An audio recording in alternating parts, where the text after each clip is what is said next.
Hello everyone, চলে আসলাম আজকে অন্য নতুন এক মানে সুন্দর একটা দৃশ্য নিয়ে। আমি আসলে আজকে একটু আস্তে আস্তে সন্ধ্যা হয়ে গেছে, আর যেহেতু অনেক রোদ আর এখন গরম বর্তমানে। তো এই যে আমাদের চারপাশটা দেখেন কত সুন্দর, কত সুন্দর সুন্দর গাছ লাগিয়ে আছে।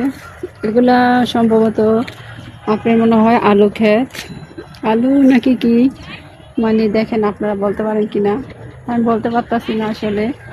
যত সুন্দর করে লাগে আছে, ওইখানে কিছু জঙ্গলের মতন গাছ হয়েছে।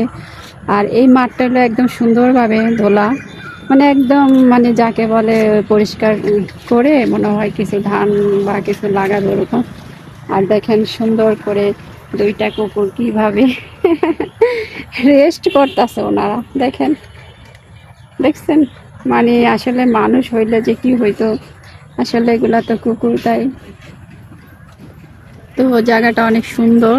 এই যে দেখেন যে পরিবেশটা, মানে সন্ধ্যা হয়ে গেছে, তারপরটা কিন্তু অনেক সুন্দর লাগতেছে। আর এখানে দেখেন অনেক বড় বড় নারকেল গাছ আছে, এইখানে অনেক সুন্দর সুন্দর নারকেল গাছ দেখা যাচ্ছে।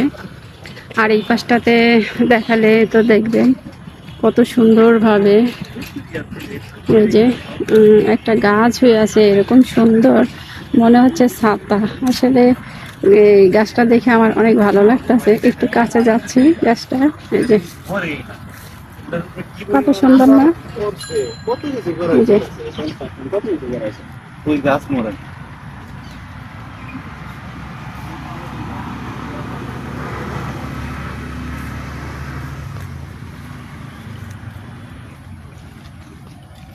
বিশেষ করে গাছটা অনেক সুন্দরই লাগতেছে, মনে হচ্ছে যে ছাতা ছাতা। ঠিক আছে, আমি গাছটা নিচে একটু ঢুকলাম আপনাদেরকে দেখানোর জন্য। ওই যে দেখেন, আসলে এরকম কেউ কি দেখছেন কিনা একটু কমেন্টে জানাবেন। এটা হলো গোড়া, যেমন আমরা যখন রোদ উঠলে কি করি, ছাতা ব্যবহার করি, তাই না?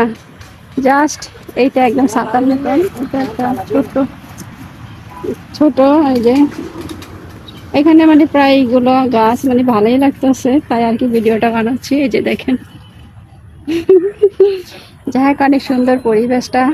এই যদি কেউ বিকালে আসতে চান অবশ্যই আসবেন। আবার এরকম কোনো দৃশ্য নিয়ে আমি আবার আসবো আপনাদের কাছে। আজ এই পর্যন্ত, ভালো লাগলে অবশ্যই লাইক কমেন্ট শেয়ার করে দিবেন। আজকের মতন এখানেই শেষ। আল্লাহ হাফেজ।